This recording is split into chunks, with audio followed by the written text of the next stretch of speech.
US ਵਾਲੇ 61.7 million dollar ਦੇਣ ਜਾ ਰਹੇ ਆ ਟਰੱਕ ਪਾਰਕਿੰਗ 4 ਸੂਬਿਆਂ ਦੇ ਵਿੱਚ ਐਕਸਪੈਂਡ ਕਰਨ ਦੇ ਲਈ। ਇਹ 61.7 ਮਿਲੀਅਨ ਡਾਲਰ 4 ਜਿਹੜੇ ਸੂਬਿਆਂ ਮਿਲਣ ਵਾਲੇ ਆ ਇਲੀਨੋਇਸ, ਕੈਂਟਕੀ, ਮਿਸਿਸਿਪੀ ਤੇ ਵਾਇਓਮਿੰਗ ਦੇ ਵਿੱਚ। ਟਰੱਕਿੰਗ ਇੰਡਸਟਰੀ ਦੇ ਵਿੱਚ ਇਨਫਰਾਸਟਰਕਚਰ ਦੇ ਜਿਹੜੇ ਚੈਲੰਜਸ ਆ ਉਹਨਾਂ ਵਿੱਚ ਟਰੱਕ ਪਾਰਕਿੰਗ ਇੱਕ ਲੰਮੇ ਅਰਸੇ ਤੋਂ ਟਰੱਕਰਸ ਦੇ ਦੁਆਰਾ ਦੱਸੀ ਗਈ ਜਿਹੜੀ ਸਮੱਸਿਆ ਆ ਉਹ ਚੱਲ ਰਹੀ ਆ। ਇਹ ਜਿਹੜੀ ਫੰਡਿੰਗ ਆ ਕਹਿੰਦੇ ਡਿਪਾਰਟਮੈਂਟ ਦੀ US ਡਿਪਾਰਟਮੈਂਟ ਆਫ ਟਰਾਂਸਪੋਰਟੇਸ਼ਨ ਦੀ better utilising investments to leverage development build grant programme ਦੇ ਤਹਿਤ ਦਿੱਤੀ ਜਿਹੜੀ ਹੋ ਜਾਵੇਗੀ। ਕਹਿੰਦੇ ਵੀ ਜਿਹੜੇ ਇੰਪੋਰਟੈਂਟ ਫਰੇਟ ਕੋਰੀਡੋਰਸ ਆ ਉਹਨਾਂ ਦੇ ਸੰਬੰਧ ਦੇ ਵਿੱਚ ਉਹਨਾਂ ਦੇ ਇਨਫਰਾਸਟਰਕਚਰ ਨੂੰ ਵਧਾਉਣ ਦੇ ਲਈ ਤੇ ਟੈਕਨੋਲੋਜੀ ਇੰਪਰੂਵਮੈਂਟਸ ਕਰਨ ਦੇ ਲਈ ਇਹ ਜਿਹੜਾ ਗ੍ਰਾਂਟ ਪ੍ਰੋਗਰਾਮ ਆ ਸ਼ੁਰੂ ਕੀਤਾ ਗਿਆ ਆ ਤੇ ਹੁਣ 61.7 ਮਿਲੀਅਨ ਡਾਲਰ ਦੀਆਂ ਜਿਹੜੀਆਂ ਗ੍ਰਾਂਟਸ ਆ ਉਹ ਇਹ 4 ਸੂਬਿਆਂ ਦੇ ਵਿੱਚ ਜਾਵੇਗੀ।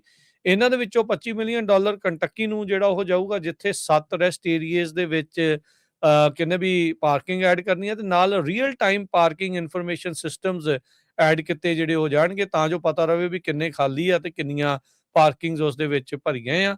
ਇਸੇ ਤਰੀਕੇ ਦੇ ਨਾਲ ਮਿਸਿਸਿਪੀ ਨੂੰ 22.1 million dollar 54 truck parking spaces expand ਕਰਨ ਦੇ ਲਈ ਮਿਲਣ ਜਿਹੜਾ ਉਹ ਜਾ ਰਿਹਾ ਆ ਤੇ ਸੇਮ ਟੈਕਨੋਲੋਜੀ ਵੀ ਇਸ ਦੇ ਵਿੱਚ ਐਡ ਹੋਊਗੀ। ਇਲੀਨੋਇਸ ਨੂੰ 13.2 million dollar 45 truck parking spaces ਦੇ ਲਈ ਰੈਸਟ ਏਰੀਆ 'ਚ ਤੇ ਵਾਇਓਮਿੰਗ ਨੂੰ 1.4 ਮਿਲੀਅਨ ਡਾਲਰ ਦਿੱਤਾ ਜਾਊਗਾ ਵਿੰਟਰ ਪਾਰਕਿੰਗ ਜਿਹੜੀਆਂ ਆ ਇੰਪਰੂਵ ਕਰਨ ਦੇ ਲਈ। ਉੱਦਾਂ ਹਰਜੋਤ ਸਿੰਘ ਜੀ ਹੁਣ ਤੁਸੀਂ ਹਿਸਾਬ ਲਾ ਲਓ 45 ਟਰੱਕ ਪਾਰਕਿੰਗ ਦੇ ਲਈ 13 ਮਿਲੀਅਨ ਡਾਲਰ ਲੱਗਦੇ ਆ ਜਾਂ 54 ਦੇ ਲਈ 22 ਮਿਲੀਅਨ ਡਾਲਰ ਲੱਗਦੇ ਆ।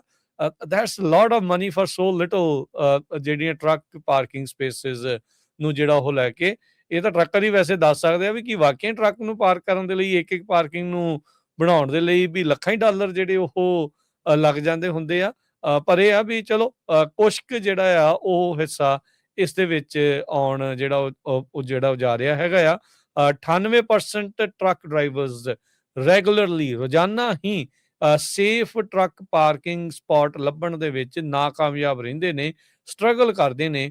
ਇਹ ਇੱਕ ਰਿਸਰਚ ਆਈ ਸੀ ਅਮਰੀਕਨ ਟਰਾਂਸਪੋਰਟੇਸ਼ਨ ਰਿਸਰਚ ਇੰਸਟੀਚਿਊਟ ਦੇ ਜਿਹੜੇ ਉਹ ਦੁਆਰਾ ਕਹਿੰਦੇ ਵੀ ਤਕਰੀਬਨ ਰੋਜ਼ਾਨਾ ਦਾ 1 ਘੰਟਾ ਲਾ ਲਓ ਜਾਂ 56 ਮਿੰਟ ਕਹਿੰਦੇ ਵੀ ਡੇਲੀ ਉਹਨਾਂ ਦੇ ਲੱਗਦੇ ਆ ਉਹਨਾਂ ਨੂੰ ਪਾਰਕਿੰਗ ਲੱਭਣ ਦੇ ਲਈ, ਜੋ ਕਿ ਇਵੈਂਚੁਅਲੀ ਜੇ ਦੇਖਿਆ ਜਾਵੇ ਤਾਂ ਸਾਲਾਨਾ ਤਕਰੀਬਨ 7,000 ਡਾਲਰ ਜਿਹੜਾ ਉਹ ਲੂਜ਼ ਕਰਦੇ ਆ ਆਪਣੀ ਵੇਜਿਸ ਦੇ ਵਿੱਚ। ਸੋ 2026 ਦੇ ਵਿੱਚ ਕਾਂਗਰਸ ਨੇ already 200 million dollar truck parking ਦੇ ਲਈ ਆਪਣੇ ਅਪਰੋਪਰੀਏਸ਼ਨ ਪੈਕੇਜ ਦੇ ਵਿੱਚ ਐਲਾਨਿਆ ਜਿਹੜਾ ਉਹ ਹੈਗਾ ਆ ਤੇ ਲਾ ਮੇਕਰਸ ਹੋਰ ਸੋਚ ਰਿਹਾ ਵੀ 200 ਮਿਲੀਅਨ ਡਾਲਰ ਅਗਲੇ ਜਿਹੜੇ ਫੈਡਰਲ ਫੰਡਿੰਗ ਬਿੱਲ ਆ ਉਹਦੇ ਵਿੱਚ ਵੀ ਹੋਰ ਟਰੱਕ ਪਾਰਕਿੰਗਸ ਵਧਾਉਣ ਦੇ ਲਈ ਲਿਆਂਦਾ ਜਿਹੜਾ ਉਹ ਜਾ ਸਕਦਾ ਹੈ। ਜੀ ਬਿਲਕੁਲ।